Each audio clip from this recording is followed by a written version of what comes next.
একটি প্রাণবন্ত শহর যেখানে রঙিন আলোগুলো সবসময় খেলে, সেখানে বাস করত সাম্বা নামের এক সৃজনশীল ও সাহসী ছেলে। তার গায়ে সাদা ও নীল ট্রেডমার্ক স্যুট জড়ানো থাকে, যা তার উদ্যমী মনোভাবের প্রতীক ছিল। সাম্বা ছিল সাহসিকতার এক উৎকৃষ্ট উদাহরণ, যা তাকে জনপ্রিয় করে তুলেছিল শহরের শিশুদের মাঝে। এক আলোকিত সকালে একটি রহস্যময় খলনায়ক, যার গা বাদুড়ের বেশভূষা মেঘের মতো ছড়ানো ছিল।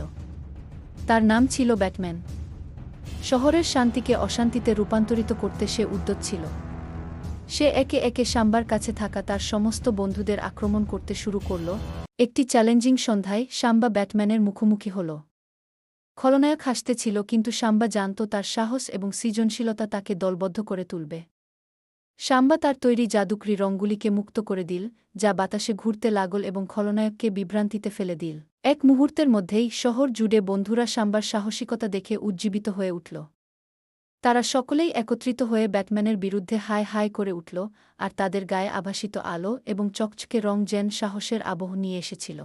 শহরের একাত্মতায় সাম্বা ব্যাটম্যান নামক খলনায়ককে পরাজিত করে বিজয়ী হয়ে ফিরে গেল। শহর আবার মানুষের হাসি, খেলাধুলা এবং প্রেমে ভরে উঠল।